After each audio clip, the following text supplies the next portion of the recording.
All right, welcome back into Believe in Steelers, everybody. Brought to you by FanDuel. The Steelers 5-4, looking to avoid sliding all the way down to 500 at 5-5, hosting the Bengals this Sunday. The second of two matchups between the two teams. They are 5.5-point favorites, according to FanDuel. And here to preview it with me, my AFC North talk co-host. You can also check him out on the Cincinnati Pod and all his content that he does for Bleacher Report. My friend and yours, Ace Boogie. Good to see you, pal. Hey, great to be here, man. Appreciate you having me on. Yeah, and like I said, the AFC North Talk stuff, everybody go and subscribe to that on YouTube. A little shameless plug for us. What are we? I think we're chasing 11K right now. We're getting closer Yeah, we're over on close. that end. Closing in. So, yeah, get us to 11,000 subscribers at the AFC North Talk YouTube page. We stream every Tuesday and Friday at 6. So, yeah, tune in for all of that for Browns, Bengals, Ravens, Steelers, everything going on there. And so this is how I know how you feel about the Bengals already. It's probably how every Bengals fan feels about the Bengals right now. Is that, yeah, I love the offense. Defensively, like it's impressive how bad they are defensively, actually. Yeah, it really is. I mean, this Bengals defense, I felt so bad because I came in the season like, oh, this Bengals defense is going to be better than people are thinking. And as soon as the turnovers stopped happening, they were just atrocious. And honestly, it's like a situation where the front office essentially wants all of these young draft picks that have happened over the years to play. They're kind of forcing them out there. And there's a lot of guys out there right now that just really aren't comfortable. They don't have high IQ. They obviously are brand new being out there. And so they look lost. And when you have a situation like that, you have this Bengals defense that's starting two rookie linebackers.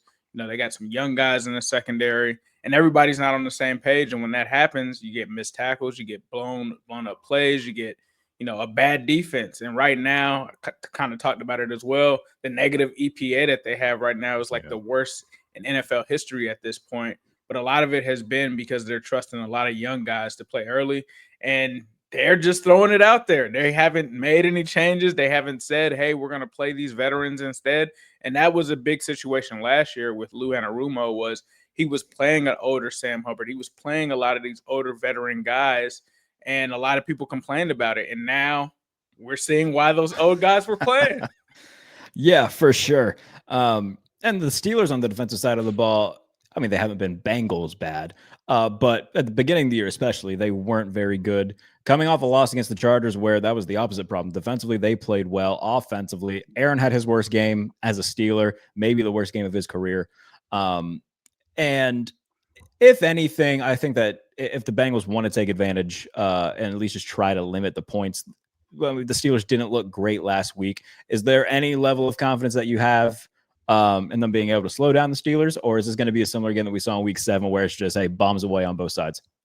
I would say it's probably bombs away on both sides. Obviously, there's a bye week in there. Obviously, there's a lot of criticism from the fan base, outside the media about the defense. Even Joe Burrow kind of spoke on it, tried to give them, some kind of optimism. He talked about how they started off the season strong, and the offense was slow. Now he's hoping that they can do something different. I just have to see it, man. Honestly, like at this point, you let the Jets score 39, you let this other team score 40. I'm expecting that they're going to try to come out and do some things where they made adjustments, but I just don't know if they can slow anyone down as it stands right now. Until I see it, bro, the only way that they've slowed people down this season has been generating turnovers. And if they're not doing that, I just have a hard time seeing it, especially when you talk about the run defense and just the explosive plays that they've given up. I've just got to see it at this point. The thing that I've been talking about a little bit this week is from the Steelers' perspective, at least. Obviously, in the last game, Jamar Chase, 16 receptions, I think 23 targets. And the 16th reception, there was not a soul within a 10-yard radius of him for whatever reason.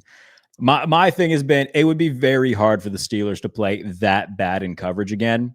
And so I'm not expecting Jamar Chase to have 16 catches. And for Joe Flacco to have, 340 yards that game. Chase Brown ran amok as well. So I don't expect the Steelers' defensive performance to be that bad. They played well against the Colts. They played well against the Chargers, even though they lost. So defensively for the Steelers, I feel like they're coming around a little bit. I am worried, though, about the man-to-man matchup, They don't go man a whole lot, but when they do, what's that going to look like with Chase? There's not going to be any Darius Slay this game. Obviously, not glad that he's hurt or anything like that, but in terms of how he's played, it's probably better that he's not on the field for the Steelers. They signed Asante Samuel Jr. Don't know how much we're going to see. He hasn't been elevated, so I don't believe we're going to see him on Sunday. So it's not anything that the Bengals will likely have to worry about unless they make the decision tomorrow to elevate him. But in terms of the coverage, it's going to be Joey Porter, Brandon Echols, James Pierre as the corners. They moved Jalen Ramsey back to safety. How do you feel about the offense for Cincinnati going against the Steelers secondary? Oh, I'm confident about the offense. The offense, obviously, for the Bengals hasn't been an issue, especially with Joe Flacco taking over. The one thing that I wonder as well is, without a guy like Jalen Ramsey at corner, I know Jamar Chase, did his thing against him, but still that would be better, I think, than having a Brandon Echols or a JPJ on Jamar Chase. So I wonder, how that's going to play out from that standpoint, because you have to have a number one corner on Jamar Chase. You just cannot. And that's the issue with this team, right? You really need almost two number one corners. You need one for Jamar Chase. You need one for T. Higgins. So it'll be interesting. I'm really interested in seeing how the Steelers actually end up playing this against these two receivers, because the offense has been on point. I mean, I can't complain about the offense. Offensive line has been better. I do wonder, are they going to get tested by a Steelers defense that just is coming off, 5 or 6 sacks that you guys just had against the Chargers, I think 5 against the Colts. So they've had a couple nice weeks in a row. Like, the Bengals offensive line has come together, but I really want to see that real test against that Steelers defensive line. Flacco, I think a part of that is Flacco getting rid of the ball. Flacco's definitely got total command of this offense. He's coming off probably his best game. He did have 2 interceptions in that game, but he threw for 470 yards, 4 touchdowns. Yeah. And with a bad shoulder, I don't even know how he was able to really do that. But this offense is really predicated on being simple. Get Jamar Chase the ball, get T. Higgins the ball, give Chase Brown opportunities to try to open up the run game. And that's been the most surprising thing, is the run game has developed out of nowhere, because the Bengals early on, the run game was non-existent. They were struggling. And then all of a sudden, out of nowhere, now they're able to run the ball. The funny thing, too, is they're getting Samaje Perine back. He got hurt last game, but Perine was able to do some things on the ground as well. So I think offensively, the Bengals go into this game confident, just because with Flacco, they just seem in sync at all points, and it just seems super hard to stop those two receivers when they get going. And if the Bengals are able to do that against the Steelers, they should be able to have success through the air. Yeah, and I'll say this too. Like, James Pierre's played well when he's been called upon over the last couple of games. If you remember in 2021 when the Bengals won by 31, T. Higgins had a day against James Pierre. Yeah. So I'm hoping that if that's the matchup, it's going to go a little bit better than that. But I'm gonna have my trepidations about James Pierre as the starting outside guy. Like I said, Asante Samuel hasn't been elevated, so I don't think he's going to play. I assume they're going to put Brandon Echols in the slot. And have Joey Porter Jr. and James Pierre as the two outside guys, if that's the case. Don't know why they wouldn't elevate Asante Samuel if he's good to go. They played Kyle Duggar right away. That was more out of necessity than just doing it, but he did pretty well. So I think that not elevating Asante Samuel would be a bit of a mistake, especially when looking at just the smorgasbord of talent that the Bengals have and that they have. That would be a questionable choice to me. What did you think of Jalen Ramsey at safety? Because originally when he got drafted, there was talk of him playing safety back then, possibly. Obviously, we know that he went on to be a corner. How has he looked at safety? I know the sample size is small, but how has it looked so far? It's looked good so far. Tomlin talked about it after the I think it was after the loss to the Chargers. He said that it brought them a level of sustainability defensively. It has. Having two guys back there who know what they're doing, because Deshaun Elliott went down, but even when Deshaun Elliott was healthy, it was Chuck Clark, who isn't very good. It was Juan Thornhill, who has since been released because he wasn't very good.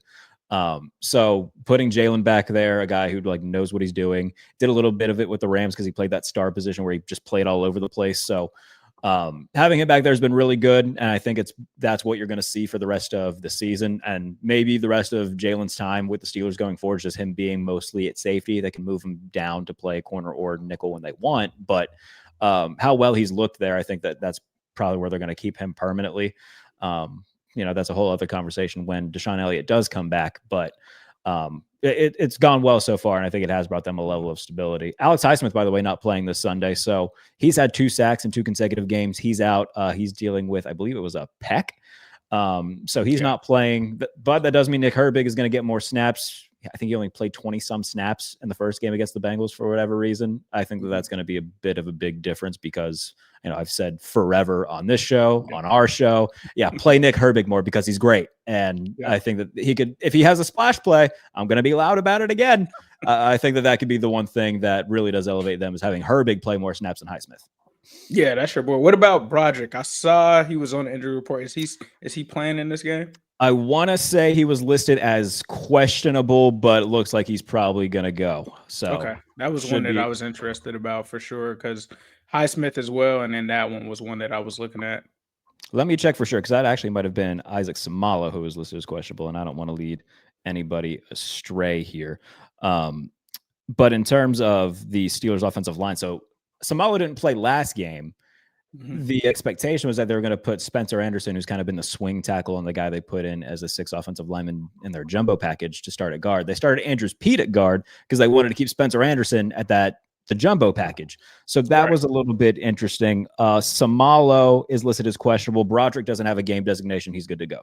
So okay, so Broderick. So on the Bengals side of things, Trey Hendrickson is not playing in this game. Yeah. There was no gamesmanship with this. Like Zach Taylor let that out the bag early, and I kind of was like, that was a stupid thing to do, to say like, hey, Trey Hendrickson isn't going to be in this game. You don't have to game plan for him. But also along with that, Shamar Stewart won't be in this game. And so one of the things that the Bengals have struggled with from a defensive line perspective has been getting that pressure on the quarterback. Now, they were able to get a few sacks in the last game. However, they're really depending on guys like Myles Murphy, who's now in his 3rd year. They're also dependent on Joseph Osai. I'd probably say if you're talking about the best Bengals edge right now, it's probably Joseph Osai. He's probably the only one that's going to be able to create something and wreak some sort of havoc. They also have it's so dire that they have a 6th rounder in Seth Johnson that they're giving snaps to just because they haven't been able to generate the pressure that they'd like. So those would be 2 guys to keep an eye on. They still have BJ Hill in terms of inside pressure, but they just have struggled to really get to the quarterback. So I would imagine if things continue how they have been, Aaron Rodgers will have plenty of time back there to decipher things and do what he wants to do, which is worrisome for Bengals fans for sure. Yeah, we saw that in the first matchup where he had multiple plays where it was like legitimate 8 seconds to just kind of roam around back there and throw the ball because Trey wasn't in the lineup. Did Shamar Stewart play in the first game? That's a good question. I'm not, because Shamar Stewart has been in and out. So I'm not sure if that was one of the games. I believe that may have been one of the games that he missed. And then he came back, played for like 1-2 games, got hurt again and was out again. So he got hurt early on. I think I'm almost willing to say he probably missed that first Steelers game because he literally had just come back and got hurt again. So offensive line wise, like the Steelers should feel pretty good just considering what we saw in the first matchup. I don't think it'll be, multiple plays of 8 seconds to throw the ball again, but consistent, clean pockets and everything. I think that's fair to expect. You've talked about it before in the secondary, DJ Turner really being the only threat in the secondary for the Bengals. If you had to, has that changed or is there anybody that you think is, it's a shame because you're going to probably see Bengals fans saying like, oh, he's playing at an all pro level. And that's really legit. Like when he's been targeted, he's got a crazy number of pass deflections. The QB rating and passer rating when he's targeted is horrible. He's been playing lockdown defense, but it's just he's the only guy. And so teams start going away from DJ Turner and going after the other guys, and they're able to have success. So, like outside of DJ Turner, like there is Jordan Battle and there is the threat of Geno Stone, and they can have an interception or a big play. But when it comes to everything else outside of that, they've been struggling. When it comes to making tackles, they haven't made those tackles. When it comes to, stopping the passes from getting there, if it's not an interception, it's a completion. So I think when you look at this Bengals secondary, they're having issues. And Cam Taylor-Britt, he's been in and out of the lineup. He's been benched at certain points during this season. And so, like, Cam Taylor-Britt essentially is kind of their third corner on the outside. I'd probably say right now, you're probably more than likely going to see a mix of DJ Turner out there. You'll see Dax Hill out there as well. And then sometimes you'll even see Josh Newton out there as well. And then you'll see some CTB. So CTB's been in and out of the doghouse this season, so it'll be interesting to see how they play that. I know last game we had DJ Turner on Metcalf for the most part.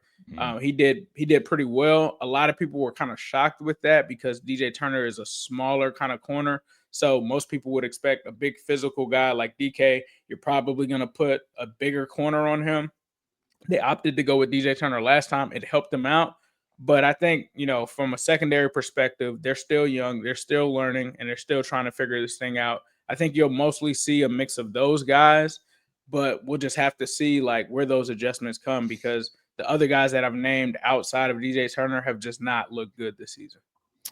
I'm going to be interested to see if the Steelers do elevate Marquez Valdez-Scantling for this game because number 2 receiver-wise, man, it just hasn't. There's not anyone there who's proven anything. Like Calvin Austin's fine. He's a number 3. He's also not very big. You can't put him on the boundary consistently. He's like 5'8" on a good day. He's fine as a slot guy. And, when you go condense splits, somebody who you can send deep, and they've done it a few times this year and it's worked. But it can't hurt putting in a guy with deep ball speed that Aaron has pre-existing chemistry with. I just don't see the harm in adding him to the lineup. And that's something that I'll be paying attention to. We'll see, again, Saturday's usually kind of when they make those designations. So by the time this is out, won't know yet, but Saturdays is something I'm going to be paying attention to just to see if he gets thrown into the lineup to add some element of, a proven to some degree guy on the outside. Because, we've seen so many teams just double DK, especially on third down. Right. And nobody's able to really make a play outside of that. And that's been the most frustrating part thus far. What's the Bengals rush offense looked like since the last time these two teams have played? Because first 6 weeks of the year, I think the worst in the NFL. What's it look like over the last month or so? Yeah, it's surprisingly rush EPA. They're one of the top in the NFL now. So somehow, I think it's because it's not as predictable as it was before. They're able to have success because of those guys on the outside, and they've just gotten better in the run game. I'm not exactly sure what changed. It just seemed like one game, it may have been the Steelers game, like everything just started clicking for the run game. Like for the most part, it's been a lot of bad offensive linemen blocking, and maybe it's that the linemen are starting to run block a little bit better. But there's other things that they're doing as well, where they're bringing in some of these receivers like a Mitchell Tinsley, who most people don't know, but he might shout out Penn State. Random touchdown or something but he's really good as a run blocker. So they're using a lot of these guys in the run blocking game. They're definitely stepping up and helping shoot some of these runs out. There was a viral clip that went around with Jamar Chase throwing a block. So they've just really been dedicated to the run game. It's improved drastically. I mentioned Samaje Perine coming back. That's going to be big for them because they really haven't gotten anything outside of any other running backs other than Chase Brown and Samaje Perine. So them having those two back, they should be fine. Chase Brown also combos as like a pass catcher as well. So he's a threat out of the backfield as well. And so the Bengals run game has actually looked pretty good. It's actually looked the best that I've seen through a 3-game stretch since probably Joe Mixon in 2021. So it's looked a lot better than it was when it first started out. Oh, well, that's notable in terms of what the Steelers have looked like, especially last week, because the Steelers only allowed, I think, 4.6 yards per play to the Chargers defensively. But teams, they've been, I don't know, the Steelers have been weird this year, man, where they locked down Jonathan Taylor. He only had 43 yards on the ground. Wow. But then a few weeks prior, Chase Brown had that big game. In week 1, the Jets ran all over them. So I think that this is, hopefully, from a Steelers perspective, it's, turning of the corner, being able to slow down the run consistently, and making Joe Flacco throw a little bit more. Although, we saw what that looked like the first time around. That's never a guarantee that it's going to turn out well with Chase and Higgins on the boundary. So I don't know. We know the Bengals can score in points, or score in bunches, excuse me. Let me see what the over-under is for this game. 49.5, the over-under. Are we leaning over? I would probably lean over with these two teams. I mean, you kind of talked about the run game. I'm terrified for the Bengals run defense. They have just been letting any and everybody run for like 200 yards in this one. And I believe that actually started with you guys, where it was like, man, this guy's going to get like 150 plus against us. I'm leaning over, though, because I think these teams can score points. I think we're possibly destined for another shootout. So I would definitely lean over on that one. I think, is Kevin Harlan calling this game? I think he is. I'm not which sure. is always good. Anytime you get a Kevin Harlan and a potential shootout. Yeah, I'm actually gonna look here real quick. I saw something like on the NFL map, they're not showing much of this game. I was like, that's crazy. Yeah, it's very regional. Well, because for some reason they put Bucks Bills on the 1 o'clock and Bengals Ravens is the afternoon game. Is the 4:25 game. So I didn't get that too much. I thought the easy decision would be, all right, Bills Bucks is the late window. You put both AFC North games in the 1 o'clock. Right. Now people got to watch the Browns at an almost national level. That doesn't make a whole lot of sense to me personally. Right. But hey, here we are. All right, let me look. Kevin Harlan. Do we have a Kevin Harlan? Yeah, we do. Kevin Harlan and Trent Green. Yep. There we go. Usually it's the Steelers more often than not get Ian Eagle and JJ. I think he's done like 3 of their games already this year. He's doing it against Chicago next week. So they get a lot of Ian Eagle and JJ Watt for their who's the announced team that the Bengals usually get? Because I feel like for every team, it's usually at least one team that's more often than not. I think it's actually Kevin Harlan. Honestly. Oh, really? I think it's usually, we usually get them for the most part. Well, there we go. Any other notes that we missed that we should probably talk about? Any sort of, I don't know, secret key players maybe that could have a big game for the Bengals? I would say definitely. We kind of talked about Yoshi on the show. Keep an eye out for him. He's had a really up and down season. Had that big play in the first matchup where Flacco found him on the was it the post from the slot or just the I think it was the play where you guys did the bracket coverage on T and Jamar and kept Darius Slay in the slot 1-on-1 with Andre Yoshivas. Yep, and he just yeeted it down the field. Yes, but Yoshi has had an up and down season. I would say watch out for him in this game just because he had some pretty bad plays in the Bears game, some drops. I think he's trying to redeem himself. That would be a player to look out for. I kind of mentioned Shed Johnson earlier. Like, if you're not familiar with that name, he could be a guy that could potentially come up with a sack. He just came back for the Bengals. He honestly plays like one of their best pass rushers, and that's not saying much because the pass rush room for the Bengals is not great, especially without Trey Hendrickson. So I would say, look out for that one. And then I would say, like, I'm not one of these locker